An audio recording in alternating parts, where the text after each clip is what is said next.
and welcome to No Story Stagnates with me, Ernie Boxall. It's my pleasure to introduce the Time Lord, the man of the future, the man who goes forward to the past. It is Ian Kingwill. Ian, tell us who you are, where you are, and what you're doing, please. Good afternoon from where I am, and good morning to you where you are. Ernie, how are you? That's good. Yes, It's all good. Ian Kingwill, man of the future, as Ernie said, living in Australia down under, live about 1.5 hours north of Sydney, near the coast, a place called Blue Bay. Fantastic place to live, and I love enjoying life here. And what do I do? We provide a service or a system where people can keep in touch with their clients or their customers or indeed their prospects by standing out and staying top of mind by sending a real greeting card in the mail. Being a little bit personalised. I'm talking about a physical card, one that actually goes in an envelope to show a little bit of a love and appreciation for people, because unfortunately in this day and age, this digital age, there's not enough appreciation of people, and I think that's something that's missing. So that's beautiful, Ian. Yes, yeah, and I will say to Ian now on camera that I did get into the platform yesterday, so I'm in. Good to hear. Good to hear. Now you can send a card, my friend, to somebody you care about. Yeah, yeah. And Ian, I'm going to ask you the question I ask all of my guests, which is, do you know how your mother and father met, either for the first time or what have they told you? Well, only I sort of basically heard it from various discussions as time's gone on. I think Mum and Dad actually met at a dance after my father played football in country New South Wales in the hills, a place called Tumut near Gundagai. And wonderful. It's one of those old things that Dad played footy, the local crowd went to watch the footy. Mum went along, as she wasn't mum at that stage, but she went along. She was a nurse, and one thing led to another, and life goes on and things happen. Nursing a footballer. That must have every weekend she must have been nursing your dad. Well, I don't know about that. I think he retired relatively early anyway, because he had a few football injuries and stuff like that. But that's probably what more I mean. So. Yeah. But I think probably nursing in that sense, probably nursing him many times because they lived on the land and they were farmers, and injuries and hard work and things like that. Yes. So she was a nurse virtually all of her life. Yeah. I mean, this wasn't a question I've just thought about, but can you tell us a little bit about farming life in Australia?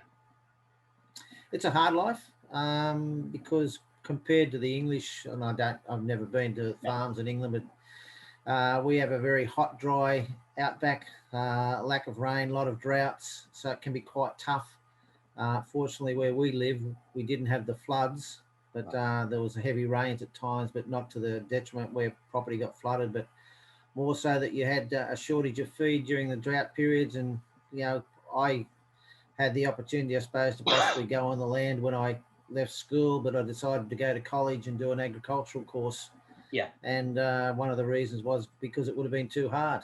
Going back on that land, because I saw how difficult it was and the tough times, and when you had shortages of stock and you had to get rid of stock, and in some cases actually shoot stock because it was too painful to keep them going, and they're only suffering anyway, and just the shortage of water and shortage of feed, so it can be very, very tough. Thanks Ian. And so you know where your story started from before you were born. It was at a dance after a football match, and I think we'll come on later to see that football's played a bit of a part in your life. But from the years 1 to 10, a story that sticks in your mind now that you believe taught you a lesson. That's an interesting question. 1 to 10. Yeah. Something I've never really thought about, and honestly, I really can't say that there's anything. As a little kid, coming back to football, sport's been a very big part of my life, and probably as a little kid, I can remember my mum. She was passionate about sport. That's probably where I got my sporting fascination from, because Mum loved cricket, and I can remember listening to cricket tests on the radio, the old tap of the pencil when the ball hit the bat, that type of thing. That's probably that's probably one other thing that probably taught me a lesson, that love of sport, where it Right. took me into a lot of other areas as life went on, I suppose. Yeah. Absolutely. Any stories? Any stories from the farm when you were a young kid? There was always food on the table, and there was always animals and life, that sort of thing, and being able to go and play in the bush Aye. and run around. I'm talking on a property that had 2,000 acres. It's not the small property. Yeah. And Dad had another one or two properties at various times where he leased, so we probably had 5 or 6,000 acres all up. But there was always animals around, and cats and dogs, and we had a big backyard. And I can remember being able to go out in the paddock and kick a football, Yeah. those sort of things. And had my own cricket pitch where I'd practice bowling and that sort of stuff, and hit tennis balls against walls and Yeah. things like that. So, Yeah. and being able to play in the garden and dig gardens and plant vegetables and have fresh vegetables. Yeah. So, yeah. I think again, when you say that much land,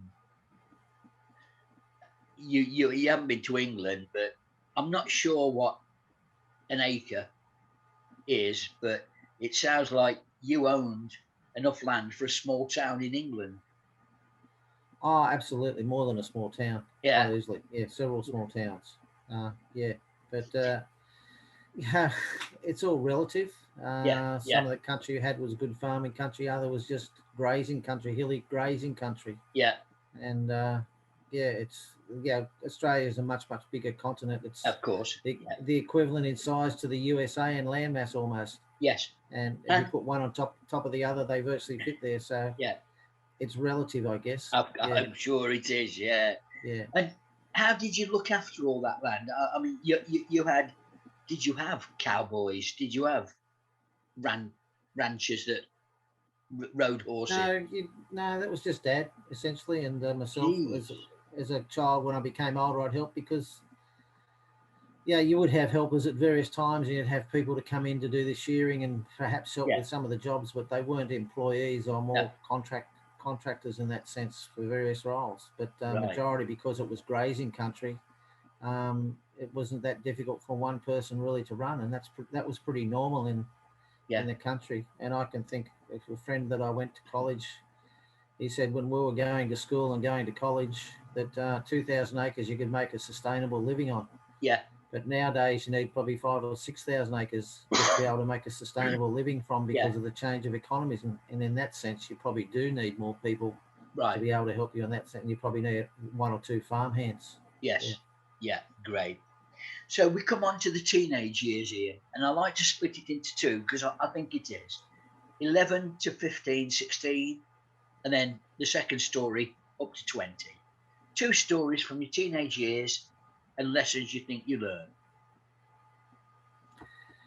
Lessons I think I learned that when you're leaving primary school and going into high school, that there's a change because I can remember going to high school.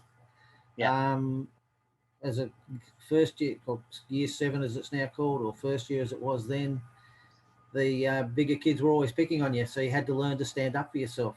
And I don't know how much you could sort of say, but there was the old threats of the head down the toilet bowl and things like that, and stuff like that. Yeah. And that was more the old school initiation type thing, I think. It never happened to me or anything, but you had to learn to grow up fast, I suppose, when you first went into a bigger school. Yes. When you'd left a primary school, well, you were just one of the young people, and that's life. You've got to learn to grow up fast and adapt and grow and participate and accept that you did that, Ian. Yeah, I did. But we spoke about sport earlier, and sport's been a big part of my life, and that probably helped me adapt pretty quickly because I love to be involved in sport. And the second half of high school, I guess you get out of it what you put into it. Because I decided I'd go to university or college and whatever, and I had to get qualifications, so I had to do the work to do it. But and also to be a leader as well, because I became a school prefect and I became a sports captain and things like that. Yeah. And once again, it's part of life. You become a leader, not just of teams and stuff, but also of yourself. You've got to lead yourself to wherever you go. Right. And what age was that, Ian? What age we're talking about now? Oh, the 16 to 18-year-old age bracket. Yeah. Okay. Yeah. Did you Yeah. get to university or college? Yeah, I did. Yeah. Yeah, I actually did an agricultural science course. Yeah. Right. And which university was that? It was called Wagga College when I went to it, Right. but it's now called Charles Sturt University because Yeah. the Yeah. whole structure's changed over here. You can imagine. Did amalgamate initially with Riverina College, and then it became Charles Sturt University. Yeah. Yeah.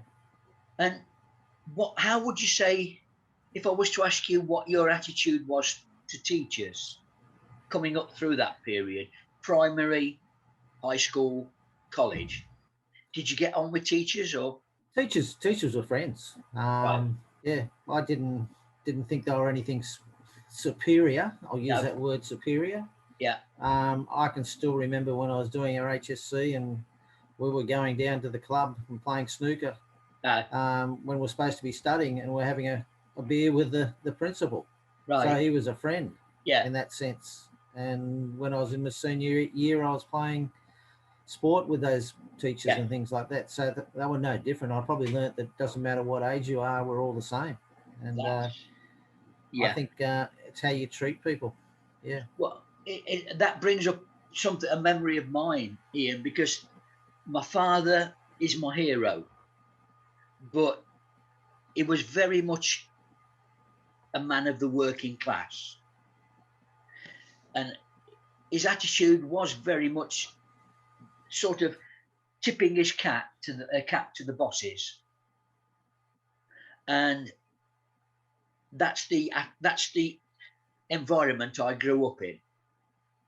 And then I started playing football, soccer, and I played senior football, open age football at 16, 17.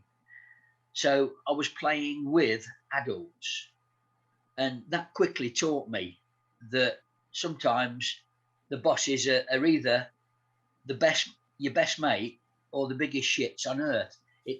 They weren't any different to me. And particularly it happened a bit later when I played rugger, where a lot of the bosses were playing, and they were your teammates.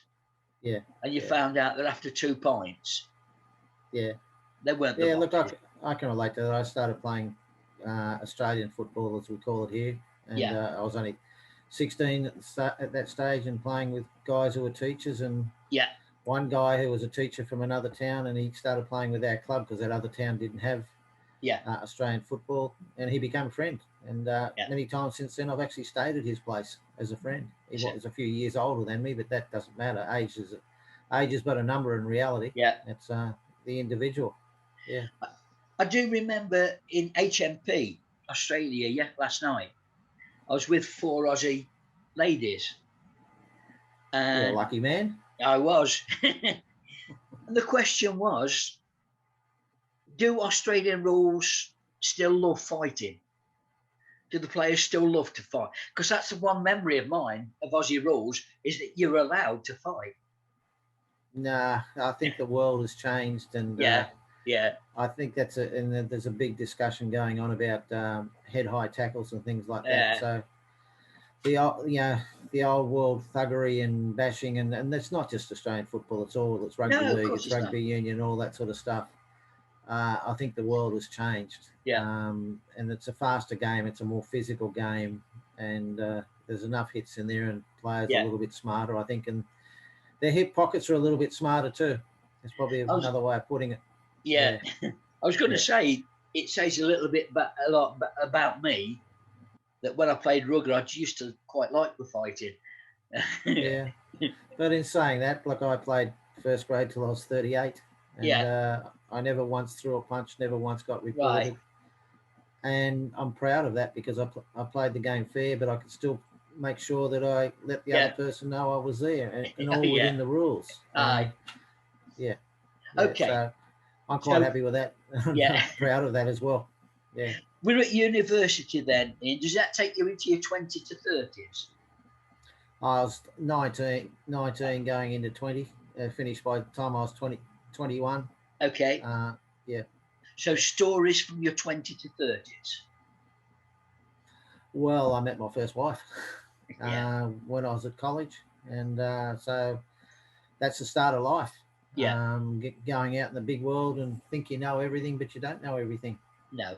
And probably the one story I always think about with life, university, college, whatever you do, school, it's only a starting point for me. Yeah. Um, I always say that I went into what was called the Soil Conservation Service, where it was preventing erosion on landholders' properties or restoring and repairing erosion and things like that. And I remember doing surveying Yeah. as one of the courses at college, but I learnt more in the first week in the field with the guys when I went to start in the Soil Conservation Service. Absolutely.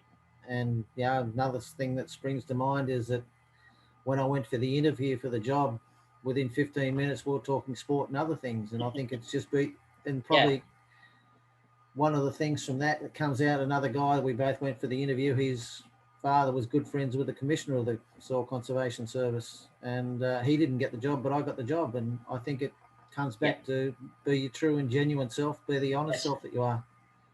Yeah. And I think that No. serves you in any aspect of life. Yeah. Yeah. But And I then, think it and shows. Yeah, it shows the truth that sport opens up doors that often other areas of your life may not. Even your intelligence, even your qualifications at college can sometimes be downgraded in terms of, oh, he's a sportsman. yeah, but I wasn't a sportsman. I just played it because I played sport. I enjoyed sport. That was just Yeah. something was part of the community. But I was just thinking of another thing, and you're talking the 20 to 30 year bracket.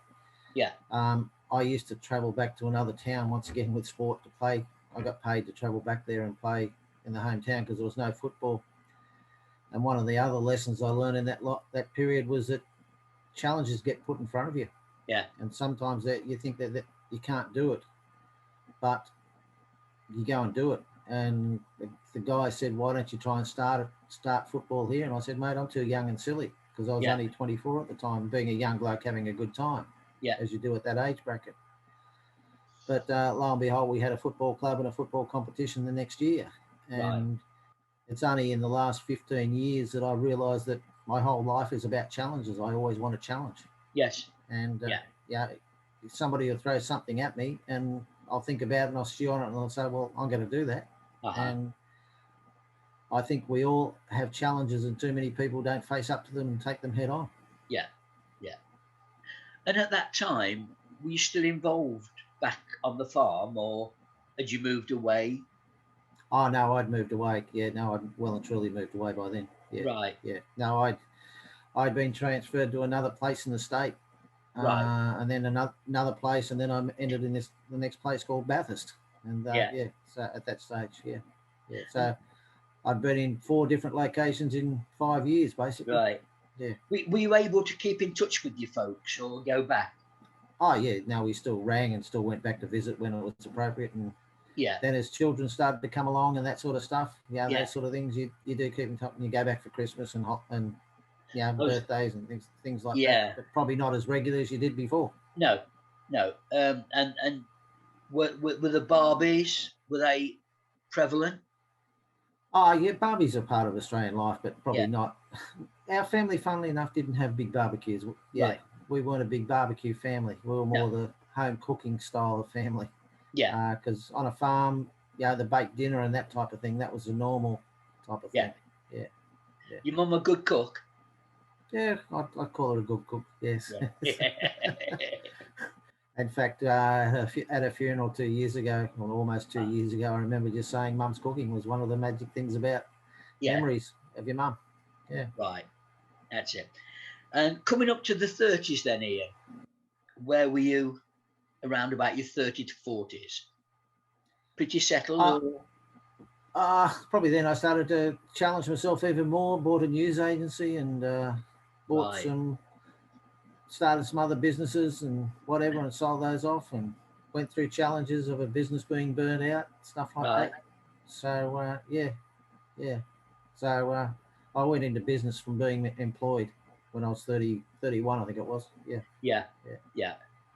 And what were the challenges of starting up that first business? regulations?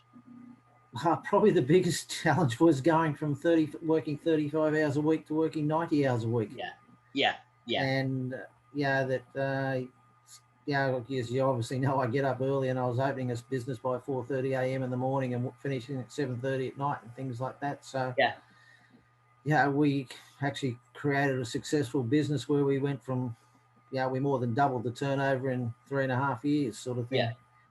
And went through the dramas of having a shop burnt out and things like that, and a whole range of things. And once again, I guess it's that challenge thing. You can overcome those challenges even when the hurdles seem insurmountable, or you want to give up, and you just keep plowing on. And and once again, the old story of hard work gets you somewhere.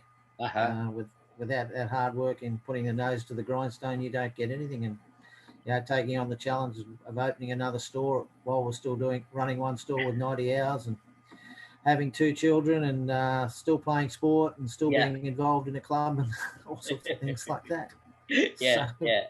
Life goes on, but too many people give up really easily.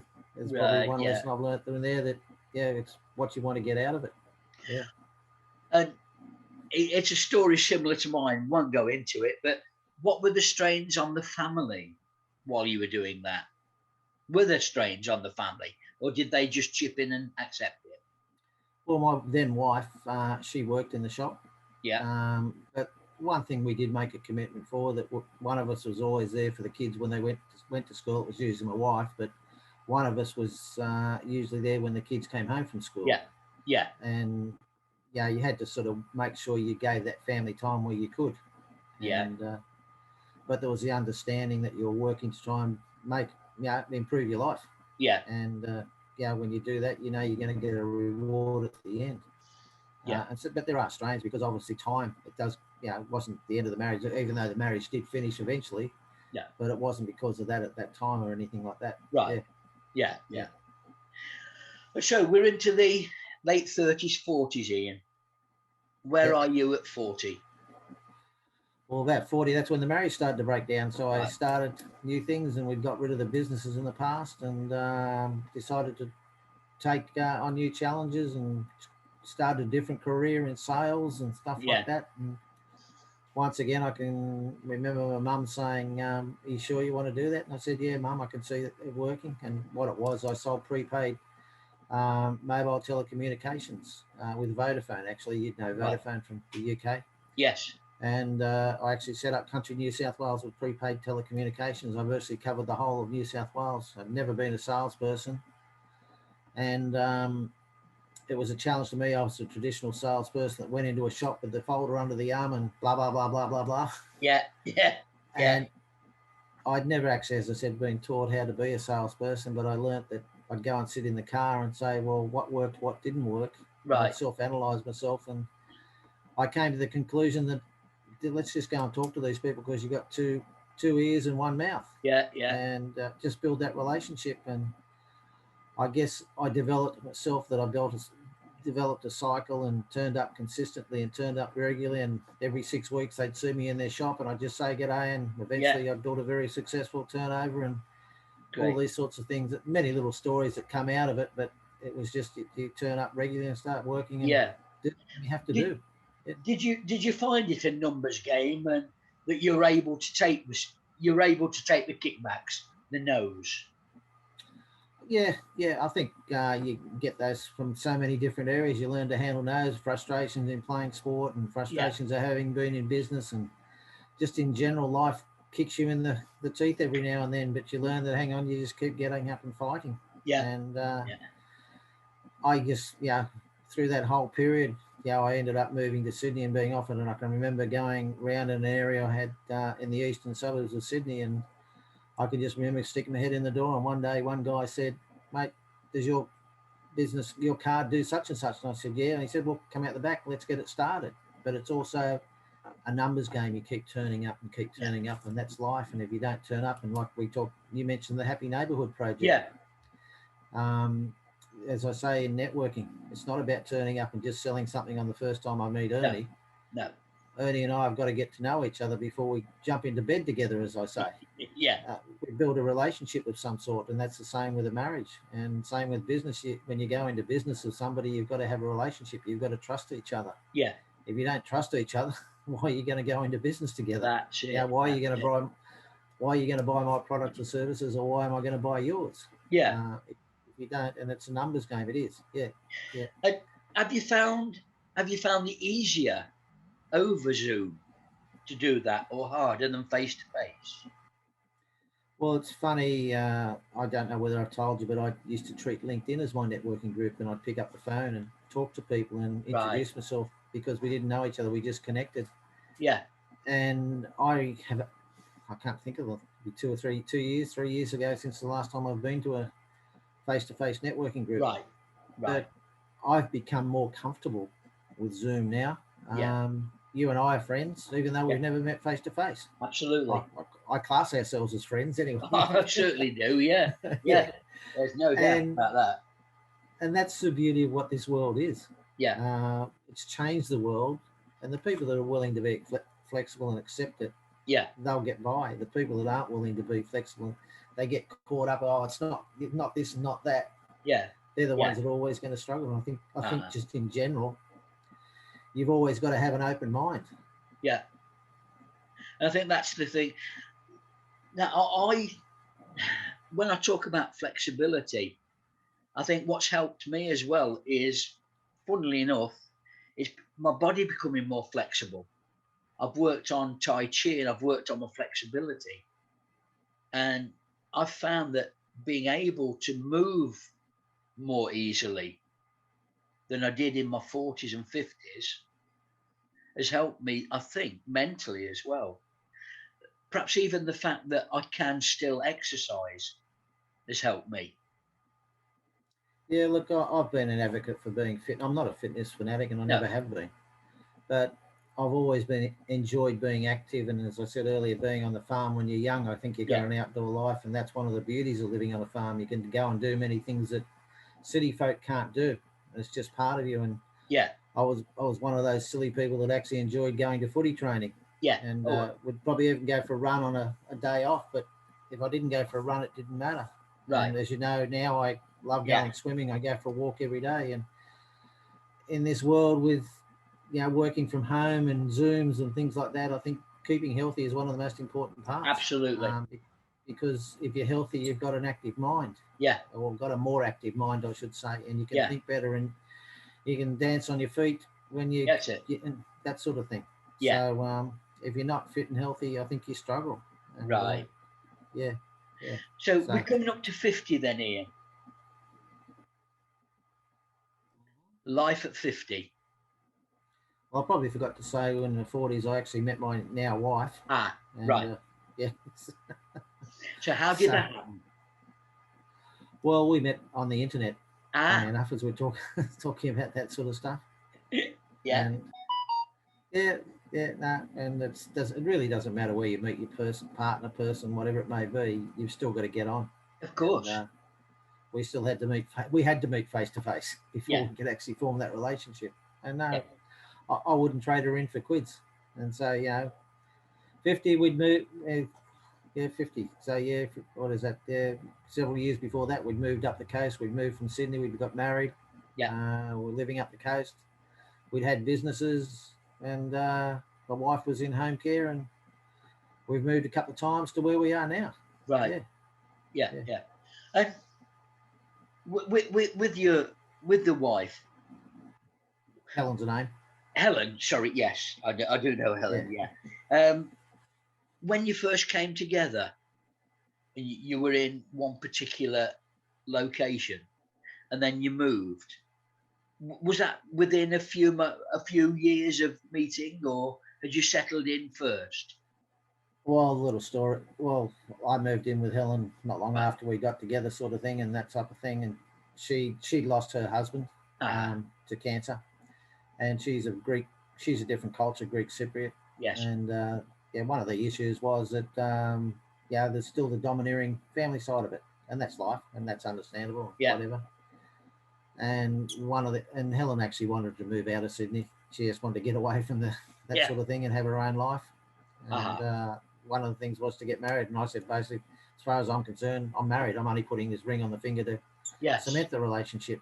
Yeah. So 2 years after we got together, basically we decided to move, and we moved up here because it was close enough for Helen to be back to see her dad, because he was at that stage of being ill, and if something happened, we moved further away. It was too far to come back. Yes. So we moved up here. So we've been up on the coast for 19 years. Wow. Yeah. Yeah. Yeah. And what are you doing? When you moved to the coast, what was your first job there? I was self-employed, and then we bought a couple of Pizza Huts. Yeah. Yeah. As you do. Yeah. Yeah. So I never, nothing like a challenge, mate. Yeah, I know, but going from selling phones to running Pizza Hut, you wouldn't have thought there's much congruity there, but obviously it's still a business, isn't it? Look, everything's the same in reality. You've still got to follow the same principles. You talked about numbers games with sales. Everything's numbers. You still got to make the dollars and the pluses and minuses of everything balanced at the end of the day. So what the question that have just come to me is, how did you find it different managing staff in one job to managing staff at Pizza Hut? Yeah, look, it was probably I love Pizza Hut for the stuff that I learnt. Even though I was in my 40s, I still learnt stuff from Pizza Hut. And one of the things that was important you took away from Pizza Hut was they have a system. Yeah. And I can still remember how to clean the floor. You have a figure 8 to clean the floor when you mop the floor. There are systems. And if you follow systems, they always work. Yeah. And a little bit of background on the Pizza Huts. We bought them in receivership, and we bought them for nothing. And they weren't making any money. And I mean, took us a while to get them to where we wanted to. But we had to get them to a turnover, but we actually got them in the top 5% for service in the state.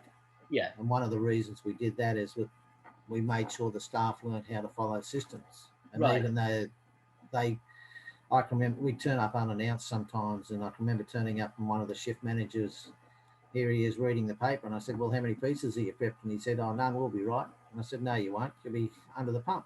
Yeah. And so we had to teach them how just to get this. The system would actually print out how many pizzas you need to make of each type. Right.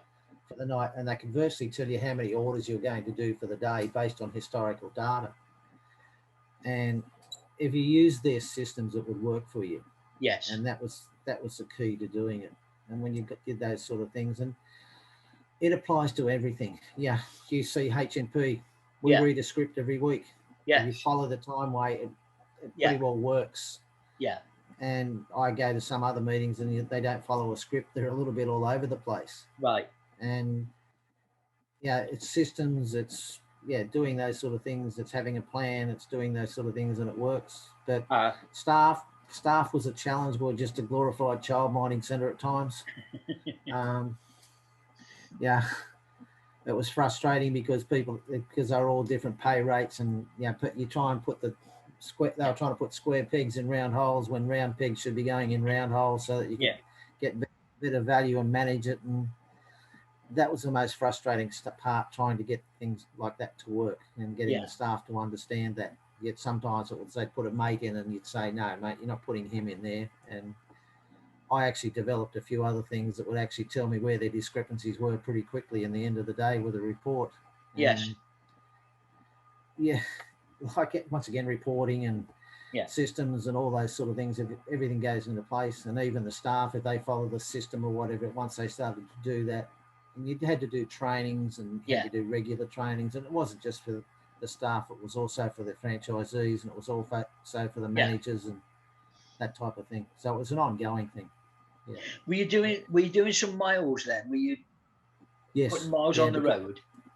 Yeah, because they weren't close by. One was 6 hours away, and the only reason we bought them, we didn't really want to buy them. We just bought them cheap.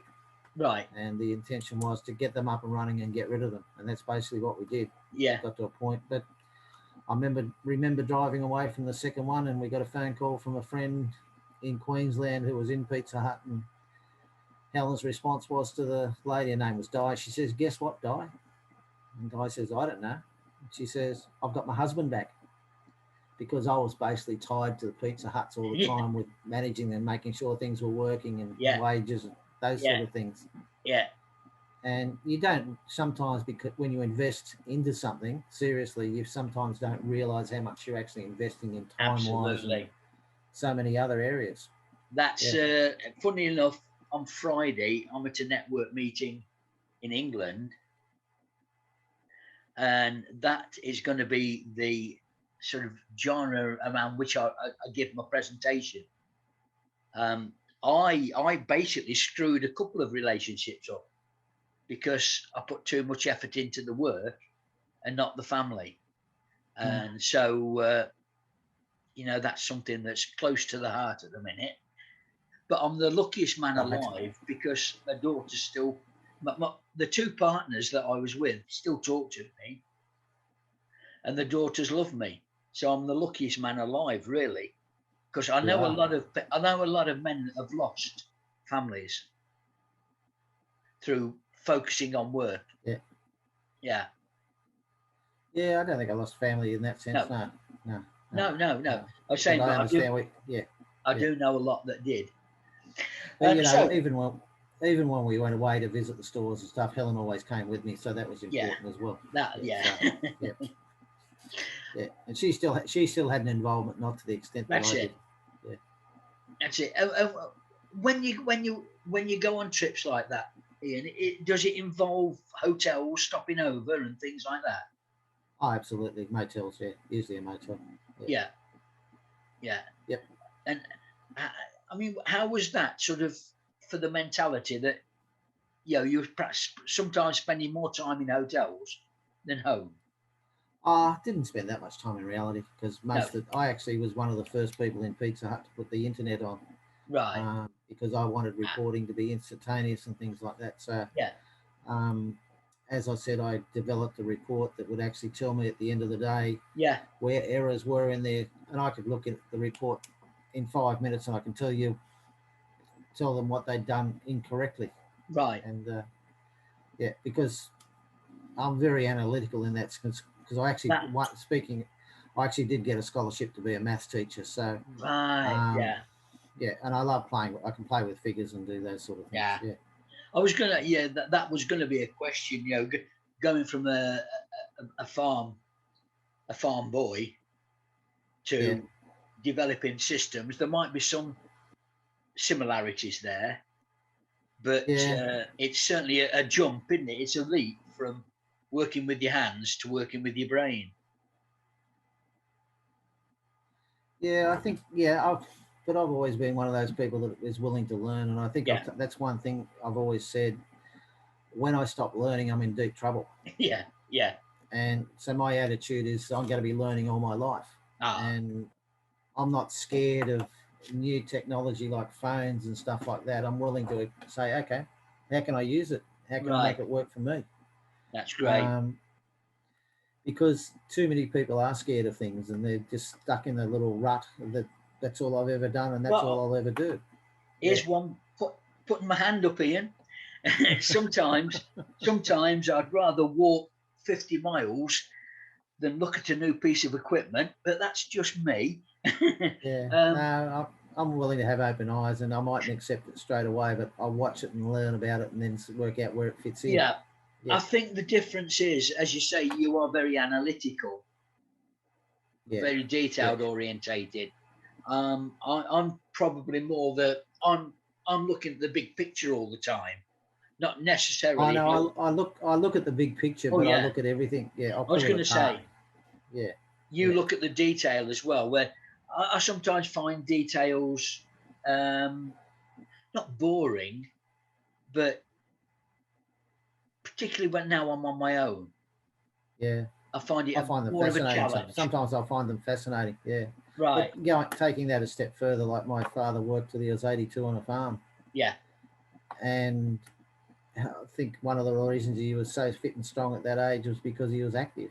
Yes. And he was doing what he loved, but he only stopped working because he got infected by a mosquito, which caused some problems, and that from that point he fell apart. But the point I'm trying to make is that if your mind's active and you're active, I think you'll live a little bit longer. Oh, probably enjoy life a little bit longer. Absolutely. And you'll survive mosquitoes. Yeah, because there's too many. Yes, true. But too many people, to me, drop the old stories of the bank managers and the school teachers. Absolutely. They'd retire and you'd see them in the pub for the next 6 months, and 12 months later they've dropped off the perch because they've got nothing to keep them motivated. Funnily enough, Ian, I worked in a hospital where we did exercise people with low back pain, and people used to say you must get a lot of workers, a lot of plumbers, a lot of people. And we say, no, a lot of our patients are managers because they sit in a chair all day and then a pencil drops on the floor. They go down to pick it up and bang, the back goes. Plumbers not physically active. That's it. Yeah. So we're coming to the end of the periods then, Ian. So the last couple of years, what's happened to Ian Kingwill over the last couple of years? Oh, I'm happily married, got a great wife, got 2 sons, got 8 grandsons. Yeah. My wife has a grandson as well, so we have 9 grandsons between us. Yeah. Watching kids grow up, watching grandkids grow up. We'll keep working. I enjoy what I'm doing. It's something that's going to happen all my life. Yeah. Another stage is I've become part of the Happy Neighbourhood Project, met people like you. Yeah.